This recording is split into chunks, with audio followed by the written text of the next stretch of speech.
রব্বিরহামহুমা কামা রব্বায়ানি সগীরা রব্বিরহামহুমা কামা রব্বায়ানি সগীরা। এর চেয়ে বড় দোয়া নাই। অর্থ কি? আল্লাহ, আমার মা বাবা ছোট অবস্থায় যেভাবে আমাকে আদর মায়া করে লালন পালন করে, আল্লাহ কত আদর করে, কত মায়া করে, কত মোহাব্বত করে। কিছু মোহাব্বত আছে উপরে উপরে, জি জি জি জি, কেমন আছেন? ভালো আছে, এরকম কিছু মায়া আছে। আর কিছু মায়া আছে মনের মধ্যে, অন্তরের মধ্যে ব্যথায় মায়া। আরে আমার সন্তান আমার পেট থেকে হয়েছে, আল্লাহ আমার সন্তান। আর মায়ের ভালোবাসা কোনো মুখে মুখে না, মায়ের ভালোবাসা হইলো অন্তর থেকে। ঠিক কিনা জোরে বলেন। মোহতারাম হাজিরিন, এক ভাই একটা প্রশ্ন করেছেন, খুব গুরুত্বপূর্ণ একটা প্রশ্ন। হুজুর, আমার পিতা মাতা দুজনেই মারা গেছে, এখন আমার পিতা মাতার জন্য আমি কি কোনো খেদমত করতে পারি? আগে আমার কাছে টাকা পয়সা অর্থকরী কিছুই ছিল না, কিন্তু মা বাবা জীবিত ছিল। আজকে আমার টাকা পয়সা অর্থকরী ধন দৌলত অনেক, কিন্তু আফসোস আমার মা বাবা আর জীবিত নেই। ইচ্ছা করলেও আমি তাদের জন্য কিছু খাবারের ব্যবস্থা করতে পারতেছি না, তাদের সেবা করতে পারতেছি না। এমন তো অবস্থায় তাদের জন্য কি কোনো করণীয় আছে? প্রশ্নটা সুন্দর কিনা জোরে বলেন। চমৎকার একটা প্রশ্ন করেছেন। এই প্রশ্নের জবাব আমি আমার কাছ থেকে দিব না, এই প্রশ্নের জবাব স্বয়ং আমি নবীজি সাল্লাল্লাহু আলাইহি ওয়াসাল্লামের হাদিস থেকে এই প্রশ্নের জবাবটা দিব ইনশাআল্লাহ। নবীজি সাল্লাল্লাহু আলাইহি ওয়াসাল্লাম মেয়ের কাছে একজন সাহাবী বসা ছিল। সাহাবীর নাম হলো হযরত আবু উসাইদা রাদিয়াল্লাহু তাআলা আনহু। তিনি বলেন, আমি নবীজি সাল্লাল্লাহু আলাইহি ওয়াসাল্লামের দরবারের মধ্যে বসা ছিলাম। ঠিক এই সময়ের মধ্যে আল্লাহর নবীর কাছে একজন লোক আসছে। সুবহানাল্লাহ বলেন। নবীজির কাছে একজন লোক এসে জিজ্ঞাসা করছেন, ইয়া রাসূলুল্লাহ, আমার একটা প্রশ্ন জিজ্ঞাসা। আল্লাহর নবী বলেন, কি প্রশ্ন বলো? ইয়া রাসূলুল্লাহ, আমার মা বাবা এই দুনিয়াতে দুইজনের একজনও জীবিত নাই। ইয়া রাসূলুল্লাহ, আমার মা বাবা দুনিয়াতে একজনও জীবিত নাই। এমন তো অবস্থায় আমি কি আমার মা বাবার জন্য কিছু করতে পারি কিনা? সুবহানাল্লাহ। নবীজি সাল্লাল্লাহু আলাইহি ওয়াসাল্লাম বললেন, নাম, হ্যাঁ হ্যাঁ পারবা। সুবহানাল্লাহ পড়েন। খিসালুন আরবাউন, চারটা কাজ যদি তুমি করো তাহলে তোমার মা বাবা জীবিত অবস্থায় তুমি যেইভাবে তাদের খেদমত করতে পারতা, ঠিক মৃত্যুর পরেও তুমি যদি চারটা কাজ করো তোমার মা বাবা সেই রকমের খেদমতের অধিকারী তুমি হয়ে যাবে। খিসালুন আরবাউন, চারটা কাজ। এক নম্বর, আদ-দুআউ লাহুমা, এক নম্বর হইল মা বাবার জন্য দোয়া করবা। সুবহানাল্লাহ। এক নম্বর, মা বাবার জন্য দোয়া করবা। আর দোয়াটা কেমনে করবা সেটাও আল্লাহর নবী, সেটাও আল্লাহ কোরআনের মধ্যে জানাই দিছেন। আমার সাথে সাথে সকলে পড়েন, রব্বিরহামহুমা কামা রব্বায়ানি সগীরা রব্বিরহামহুমা কামা রব্বায়ানি সগীরা। সুবহানাল্লাহ। কি সুন্দর দোয়া আল্লাহ শিখাই দিয়েছেন। দেখছেন, নবীজিরে প্রশ্ন করছেন আমি কি কিছু করতে পারি কিনা? নবী বলেন, হ্যাঁ। এক নম্বর হইল আদ-দুআউ লাহুমা, তোমার মা বাবার মৃত্যুর পরে তুমি দোয়া করবা, এক নম্বর। দুই নম্বর হইল ওয়াল ইস্তিগফারু লাহুমা, মা বাবার জন্য আল্লাহর কাছে গুনাহ মাফ চাইবা। আল্লাহ, আমার মা বাবা জীবিত অবস্থায়, হয়তো দুনিয়াতে থাকা অবস্থায় কোনো গুনাহ তাদের কাছ থেকে হয়ে গেছে, আমি তাদের পক্ষ থেকে আপনার কাছে আমার মা বাবার জন্য ক্ষমা চাই, মেহেরবানি করে আল্লাহ আমার মা বাবার গুনাহগুলি মাফ করে দেন। এইভাবে যদি কোনো সন্তান তার মা বাবার জন্য দৈনিক গুনাহ মাফ চায় আর চোখের পানি ফেলায়, আল্লাহর রাসূল হাদিসের মধ্যে বলেন তার চোখের পানিগুলি বাইর হয়ে এখনো নাকের আগায় আসে নাই, নাকের আগায় আসার আগে আগে তার মা বাবার গুনাহগুলি আল্লাহ ক্ষমা করে দেন। সুবহানাল্লাহর সাথে আপনার কোনো রাগ আছে? একটু জোরে সোরে কোন সুবহানাল্লাহ। তাহলে 1 নম্বর দোয়া করা, 2 নম্বর মা বাবার গুনাহ আল্লাহর কাছে ক্ষমা চাওয়া, 3 নম্বর হইল ওয়াল ইনফাজু ওয়া'দিহিমা। 3 নম্বর হইল মা বাবা যদি কোনো ওয়াদা করে, কারো সাথে কোনো অঙ্গীকার করে, কথা দেয়, তাহলে সেই কথাটা মা বাবার মৃত্যুর পরে তুমি পুরা করে দিবা। সুবহানাল্লাহ। এই কথাটা কোনো অনেক ব্যাখ্যা সাপেক্ষ কথা, এই কথার মধ্যে অনেক গুরুত্বপূর্ণ গভীরতা রয়েছে এই কথাটার মধ্যে। উদাহরণস্বরূপ অল ইনফাজু ওয়া'দিহিমা, মা বাবার মৃত্যুর পরে তারা যদি কোনো, মা বাবার জীবদ্দশায় যদি কোনো ওয়াদা করে কিন্তু মা বাবা সেটা পুরা করতে পারে নাই, তার মৃত্যুর পরে সন্তান হিসাবে তুমি তোমার মা বাবার সেই ওয়াদাটা পুরা করে দিবা। সুবহানাল্লাহ। যেমন কোন মা বাবা নিয়ত করেছিল আমি যদি আল্লাহ আমাকে অর্থ সম্পদ দিয়ে থাকে অথবা অর্থ সম্পদ আছে, আগামী বছর আমি হজে যাব, কিন্তু হজে যাইতে পারি নাই, হজে যাওয়ার আগেই তিনি মারা গেছে, কিন্তু সন্তান এটা শুনছে, সন্তান করছে কি মনে মনে সিদ্ধান্ত নিল আমার আব্বা যেহেতু নিয়ত করছে অথবা কারোর সাথে কথা দিছে, সুতরাং আমার আব্বা যদি হজ না করতে পারে কোনো সমস্যা নাই, আমার বাবার বদলি হজটা আমি করে দিব। সুবহানাল্লাহ।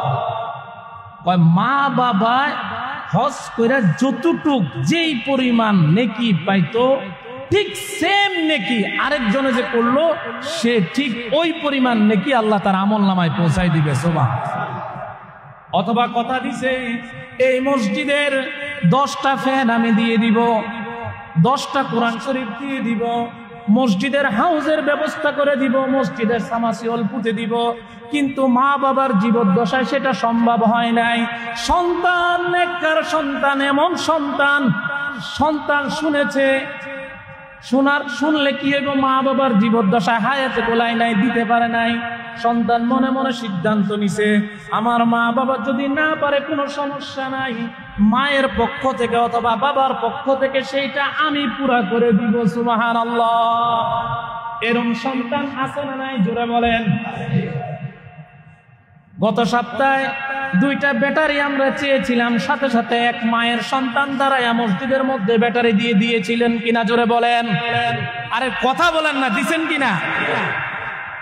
আরেক সন্তান মা মারা গেছে, নিয়ত করেছিল আমি মসজিদের মধ্যে একটা সামাসিওল পুঁতে দিব, ওই সন্তানও মায়ের জন্য সামাসিওল পাম্প পুঁতে দিয়েছে, সেখান থেকে পানি উঠতেছে, মানুষ ওযু করতেছে, মায় কবরে শুয়া শুয়া নেকি পাইতেছে। আছে না নাই? সুবহানাল্লাহ। এটি হইল সন্তান। তাইলে নবীজি বলেন ওয়াল ইনফাজু ওয়া'দিহিমা, তোমার মা বাবা যদি কোনো ওয়াদা দিয়ে থাকে, কারোর সাথে কোনো অঙ্গীকার করে থাকে, কারোর প্রতিশ্রুতি দিয়ে থাকে যে এটা আমি করে দিব, এটা করে দিব, কিন্তু তার হায়াতে কুলায় নেই, সে মারা গেছে, তারপরে সন্তান হিসাবে তুমি সেটা করে দিয়েছ, তাহলে এই কইরা দেওয়াটার কারণে তুমিও তোমার মা বাবার খেদমত বুঝার সন্তান, নেককার সন্তানে পরিণত হয়েছ। গেল কয়টা? 3টা। এরপরে 4 নম্বর হইল ওয়াসিলাতুর রাহিমাল্লাতী লা রাহিমা ইল্লা মিন ক্বাবলিহা, পিতা মাতার বন্ধুদের সাথে ভালো আচরণ করা। আমার আব্বা এই লোকটার সাথে চলতো, আমার মা এই মহিলাটার সাথে চলতো, কথাবার্তা বলতো, একসাথে পান খাইতো, চলতো, একসাথে হজে গেছে, একসাথে চরমনায় গেছে, একসাথে আল্লাহর রাস্তায় গেছে, একসাথে বিভিন্ন জায়গায় গেছে, সফর করেছে, দিনের কাজে গিয়েছে, একসাথে চলাফেরা করতো। কিন্তু এখন আর আমার বাবা নাই। আল্লাহর নবী বলেন, ওই অবস্থায় তুমি যদি তোমার বাবার বন্ধুদের সাথে, মায়ের বন্ধুদের সাথে ভালো ব্যবহার করো, সুসম্পর্ক রাখো, তাহলেও তুমি নেককার সন্তানদের অন্তর্ভুক্ত হয়ে যাবা। কত বড় কথা চিন্তা করছেন। আল্লাহর নবীর একজন জলিল কদর সাহাবী, উনিও আশারায়ে মুবাশশারা, হযরত ওমর রাদিয়াল্লাহু তাআলা আনহু। সুবহানাল্লাহ পড়েন, সুবহানাল্লাহ, গায়ের পশম দাঁড়ায় যায়। হযরত ওমর রাদিয়াল্লাহু তাআলা আনহু এত বড় একজন সাহাবী, এত বড় একজন সাহাবী, আল্লাহর নবী কইতেছেন, আমার পরে যদি দুনিয়াতে কোনো ব্যক্তি নবী হওয়ার যদি সিরিয়াল থাকতো, লাউ কানা বা'দি নাবিয়্যান লাকানা উমর, আমার পরে যদি নবী হওয়ার কোনো সিরিয়াল থাকতো তাহলে উমর নবী হইতো। সুবহানাল্লাহ, কেমন ব্যক্তি, আল্লাহর নবীর কথা। এই ওমর রাদিয়াল্লাহু তাআলা আনহু একবার মসজিদের এক বেদুইন গ্রাম্য একজন লোকরে দেখা হযরত ওমর রাদিয়াল্লাহু তাআলা আনহু দাঁড়ায় গেছে। শুধু দাঁড়ায় গেছে এমন না, দাঁড়ায় তার কাছে গেছে, নিজের পাগড়িটা খুললা তার মাথার মধ্যে দিছে, নিজে যেই জায়গাটার মধ্যে বসতো ওই জায়গাটার মধ্যে তারা সুন্দর করে আদবের সাথে, সম্মানের সাথে বসাইছে। সুবহানাল্লাহ। লোকের সাহাবী জিজ্ঞাসা করলেন, ও আমিরুল মুমিনিন, একজন গ্রাম্য লোকরে সামান্য সম্মান করলে গ্রামের মানুষ খুশি হয়ে যায়, কিন্তু আপনি এই গ্রাম্য লোকটারে এত সম্মান কেন করলেন? উমর রাদিয়াল্লাহু তাআলা আনহু ওই দিন একটা ইতিহাস শ্রেষ্ঠ জবাব দিয়েছিলেন। উমর বলেন, আরে এই বেদুইন লোকটাকে আমি দেখেছি আমার বাবার সাথে চলাফেরা করতে। সুবহানাল্লাহ, আমার বাবার সাথে চলতে দেখেছি, সেই জন্য আমি নিজের পাগড়িটা খুলে তার মাথার মধ্যে দিয়ে দিয়েছি। সুবহানাল্লাহ, আমার আব্বা যার সাথে চলছে, আমার বাবার সম্মান যেমন, আমার বাবার বন্ধুর সম্মানও তেমন। সুবহানাল্লাহ। ওমর রাদিয়াল্লাহু তাআলার মতো একজন সাহাবী, একজন বেদুইন গ্রামের লোকের লগের সাহাবী, গ্রামের মানুষরা সামান্য একটু সম্মান দেখাইলে এরা সন্তুষ্ট হয়ে যায়, এত বেশি দরকার ছিল না। ওমর বলতেছে, জানো উনি কে? উনি সাধারণ কোনো ব্যক্তি না, উনি আমার বাবার সাথে চলনেওয়ালা ব্যক্তি। সুবহানাল্লাহ, সুবহানাল্লাহ। এই জন্য আমার সাথে যদি কেউ কথা বলে যে আপনি ওনারে এত মহব্বত করেন কেন, ওনারে এত ভালোবাসেন কেন, উনি আমার বাবার সাথে চলনেওয়ালা মানুষ, আমার বাবার যে সম্মান ওনারও সেই সম্মান। আপনাদের এই মসজিদের মুসল্লি আছে কয়েকজন, আমি নাম ধরে বলা ঠিক হইব না, বলে আমি ওই লোকটারে খুব সম্মান করি। জিজ্ঞাসা করছি কেন? আমার বাবার সাথে তিনি চলতো। সুবহানাল্লাহ বলেন, আমার বাবার সাথে চলতো। আল্লাহর নবী বলেন, ওয়াসিলাতুর রাহিমিল্লাতী লা রাহিমা ইল্লা মিন ক্বাবলিহা, তোমার মা বাবার বন্ধুর সাথে তুমি ভালো আচরণ করবা, উত্তম আচরণ করবা, সুসম্পর্ক বজায় রাখবা। কিন্তু আফসোসের বিষয় হলো আমাদের সমাজে যদি মা বাবা মারা যায় তাহলে ভাতিজারা আর চাচারে চিনে না। ঠিক কিনা জোরে বলেন? ভাতিজারা আর চাচারে চিনে না, চাচার সাথে ভাতিজারা দুর্ব্যবহার করে, বেয়াদবি করে, একসময় যে উপকার করছে সেই উপকারের কথা ভুলেই যায়। ঠিক কিনা জোরে বলেন? আরে বেটা, হাদিসে আছে আম্মুর রাজুল সিনহু আবি, চাচা বাপের মতো। সুবহানাল্লাহ কোন। আহা, হাদিস আরেকটা মনে হয়ে গেছে, কইতাম নি জোরে কোন। আল্লাহর রাসূলের কাছে একজন গ্রাম্য লোক আইছে, আয়া বলতেছেন, ইয়া রাসূলুল্লাহ, আমার মা দুনিয়াতে নাই, আমার বাবাও দুনিয়াতে নাই। ইয়া রাসূলুল্লাহ, আমার মা নাই। আল্লাহ রাসূলের কাছে বলতেছে, ইয়া রাসূলুল্লাহ, আমার মা নাই।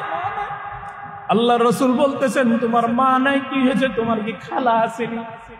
বলে, হ্যাঁ ইয়া রাসূলুল্লাহ, আমার খালা আছে।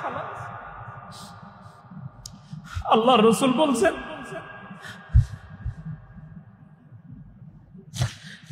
তোমার মার সাথে যে আচরণটা তুমি করছো, তোমার খালার সাথে ওই একই আচরণ করবা। সুবহানাল্লাহ। তাহলে তুমি তোমার মায়ের সাথে যে আচরণ করলে নেকি পাইতা, খালার সাথে ওই আচরণ করার কারণে তুমি সেই নেকি পাইয়া যাবা। সুবহানাল্লাহ। এজন্য হাদিস শরীফের মধ্যে আছে আম্মুর রাজুল সিনহু আবি, চাচা হইল বাপের মতো। আজকে সে চাচারই সম্মান করে না, চাচারে দেখলে সালামও দেয় না। এর কি মানুষ? চাচারে অস্বীকার করা মানে নিজের বাপেরও অস্বীকার করা, ঠিক কিনা জোরে বলেন? কি আশ্চর্য মানুষ, কি বিবেক গেল? একটু মুখের কথা। আবার এমন অনেক বাগিনারাও আছে, মা যখন মারা যায় মামাদের সাথে আর কোনো সম্পর্ক নাই, মামাদের খোঁজ খবরও নেয় না। এরম আছে না নাই? জোরে বলেন। এই একটা হিংসা, হিংসি মনে বাপ। অথচ আল্লাহর নবীর কাছে ওই সাহাবী বলছেন, ইয়া রাসূলুল্লাহ, আমার মাও নাই বাবাও নাই, এমন তো অবস্থায় কি আমি আমার মা বাবার কোনো খেদমত করতে পারি কিনা?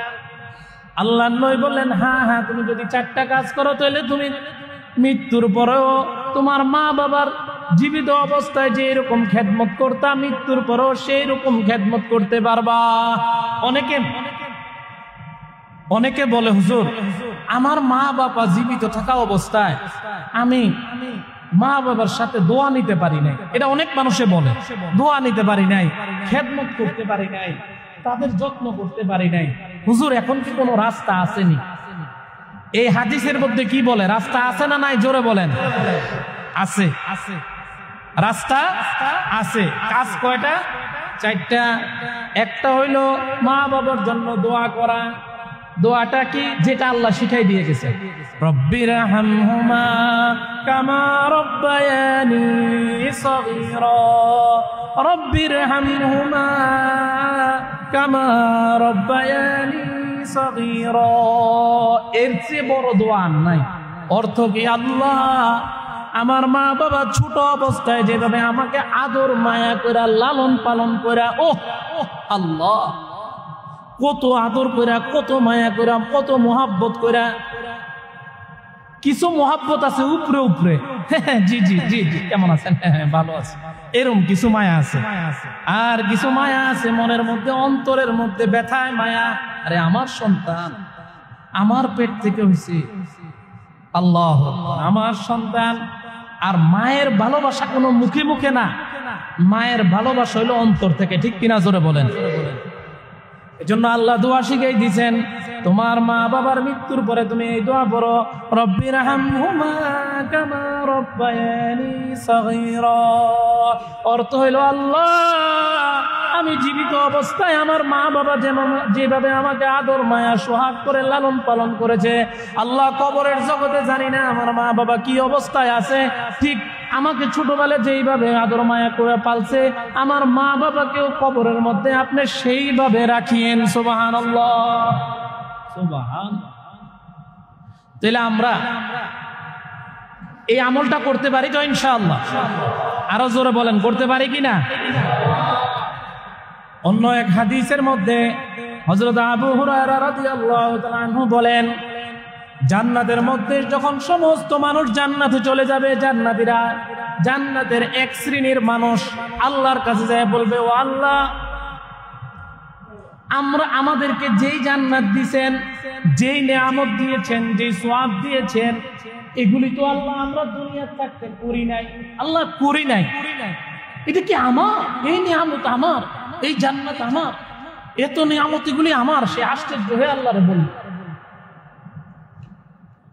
এবার আল্লাহ একটা জবাব দিবেন, জবাবটা শুনতে রাজি আছেন কিনা জোরে বলেন?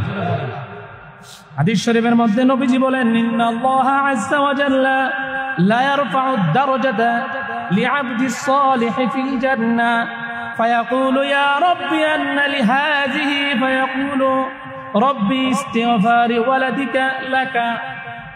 আল্লাহ বলেন, ও জান্নাতীরা তোমরা শোনো, তোমরা যে পিতা, তোমরা যে দুনিয়ার থেকে মৃত্যুবরণ করে চলে এসেছিলে, আর দুনিয়াতে যে নেককার সন্তানগুলা রেখে এসেছিলে, ওই সন্তানগুলি তোমাদের জন্য দোয়া করেছিল, তোমাদের গুনাহ মাফ চেয়েছিল, তারা ইস্তেগফার করেছে, ইস্তেগফার করেছে, ইস্তেগফার করেছে, তোমাদের জন্য ক্ষমা চেয়েছে। এর বিনিময়ে আমি আল্লাহ তোমাদের জন্য এত শত নেয়ামতের ব্যবস্থা করে রেখেছি। তাহলে মা বাপ মারা যাওয়ার পরে আমরা এই 4টা কাজ করব ইনশাআল্লাহ। আরেকটা কাজ হলো প্রত্যেক শুক্রবারে কবর জিয়ারত করব। প্রত্যেক শুক্রবারে এটা একটা নিয়ম বানায় নিবেন। প্রত্যেক শুক্রবারে মা বাবার কবর জিয়ারত করা এটা নেককার সন্তানদের আলামত। আহা আহা, আমাদের মা বাবা আমাদেরকে কত ঘর বাড়ি ধন দৌলত সম্পদ দিয়ে গিয়েছেন। যদি আমাদের মা বাবা আমাদেরকে এত লালন পালন না করে সম্পদের মালিক না বানায় যাইতেন, তাইলে আজকে আর আমরা সম্পদের মালিক হিসাবে দাবি করতে পারতাম না, ঠিক কিনা? আজকে আমাদের মা বাবা অন্ধকার কবরে শুয়ে রয়েছে। এমনও সন্তান আছে বছরে একবার যায় না। আহা আহা, প্রত্যেক শুক্রবারে কবরে যাইবেন, কবরস্থানে যাইবেন। এটা বহুত বড় আলম, বহুত বড় আমল। প্রত্যেক শুক্রবারে কবরবাসীরা চাইয়া থাকে যে আমার সন্তান, আমার আত্মীয় স্বজন, আমার ছেলে মেয়ে আজকে আমার জন্য কিছু পাঠায়নি, কিছু পাঠায় কিনা আমার জন্য। এই জন্য কবর জিয়ারত করবেন তো ইনশাআল্লাহ। হাদিস শরীফের মধ্যে আছে যখন কোন জিয়ারতকারী কবরের কাছে যায় সালাম দেয়, আসসালামু আলাইকুম ইয়া আহলাল কুবুর, অনেক রিওয়ায়াতের মধ্যে আছে কবরওয়ালারাও জবাব দেয় সুবহানাল্লাহ। আপনি যে কবরের কাছে গেছেন, সালাম দিবেন, আপনারা দেখতেছে তো, খালি কথায় না কইতে পারে না, সালাম দিছেন, শুনছে। আপনি যে দাঁড়ায় রইছেন, দাঁড়ায় সূরা কেরাত পড়তেছেন, সব দেখতেছে আপনারে। কবরস্থানে যাওয়া মানে মুর্দার সাথে সাক্ষাৎ করা। শুক্রবারে ফজরের নামাজটা পড়লেন, সুন্দর হাঁটতে হাঁটতে কবরস্থানে গেলেন, একবার সূরা ফাতিহা, 3বার সূরা ইখলাস, 3বার দুরূদ শরীফ পড়া মা বাবার রূহে পৌঁছাই দেন। এক খতম কোরআন শরীফ পড়ার নেকি তারা পেয়ে যাব সাথে সাথে। সুবহানাল্লাহ। এই আমলটা আমরা করতে পারি তো ইনশাআল্লাহ। আরেকটা প্রশ্ন আরেক ভাই করেছে, হুজুর মানুষ মারা গেলে কি তার বাড়িতে, অর্থাৎ মৃত ব্যক্তির বাড়িতে লোকেরা কি ঘরে চুলা জ্বালাইতে পারবে? মৃত ব্যক্তি যিনি মারা গেছেন তার বাড়িতে চুলা জ্বালাইতে পারবে কিনা, এবং প্রতিবেশীরা যদি খাবার দেয় কোনো সমস্যা আছে কিনা? প্রশ্নটা বুঝছেন? একটা সুন্দর প্রশ্ন। প্রথমে তো যে ঘরের মধ্যে মানুষ মারা যায় সেই ঘরের লোকেরা, ইসলাম কত সুন্দর দেখেন, আমাদের নবীর আদর্শ কত সুন্দর। নবীজি বলেন যদি কোনো ঘরে কোনো লোক মারা যায় 3 দিন পর্যন্ত যাতে তার ঘরের মধ্যে কোনো চুলা জ্বালানো না লাগে সেই ব্যবস্থাটা তোমরা করবা। কারণ যার ঘরের লোক মারা গেছে, হয়তো বাপ মারা গেছে, সন্তান মারা গেছে, মা মারা গেছে, যে কেউ মারা গেছে, স্বামী মারা গেছে, তাহলে তো সে তো ব্যথিত, সে তো শোকাহত। তার এই বিচ্ছেদের ব্যথায় সে খাবার দাবার সব ছেড়ে দিয়ে শোকে কাতর হয়ে গেছে। এই জন্য তোমরা করবা কি, তাদের বাড়িতে খাবার পৌঁছাইবা, তাদের সাথে সৌজন্যমূলক কথাবার্তা বলবো। সুবহানাল্লাহ। কথাবার্তা বলবা, তাদের শোকে শোকাহত হবা। কথা বুঝে আসছে? আবার শোকাহত হইতে যাইয়া গ্রামের 7-8 জন বেটি মিললে একসাথে মা গো বাপ গো ভুক্তা প্রায় মা, এরকম কিন্তু করা যাবে। এটা নিষেধ, এটার মাতম কয়, এটা নিষেধ। তাদের বাসায় খাবার পৌঁছাইবা, তাদেরকে সান্ত্বনা দিবা, সান্ত্বনার বাণী শোনাইবা, এটা সুন্নত। সুবহানাল্লাহ।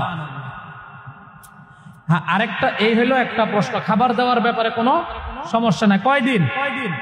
3 দিন। কয়দিন? 3 দিন। আরেকটা হইলো যদি কোনো গ্রামে এরকম কোনো প্রচলন না থাকে, বাঘ এখানে ভাড়া থাকে, এরকম অপরিচিত, এমন তো অবস্থায় যদি ঘরের মানুষ চুলা জ্বালায় কোনো সমস্যা নাই। অথবা কেউ যদি ঘরের লোক মারা গেছে এরা চুলা জ্বালায় রান্না বাড়া করতে চায়, কোনো সমস্যা নাই, নিষেধও নাই। কিন্তু আশেপাশের আত্মীয় স্বজন লোকেরা, প্রতিবেশীরা দেওয়াটা এটাই উত্তম। ঠিক আছে তো?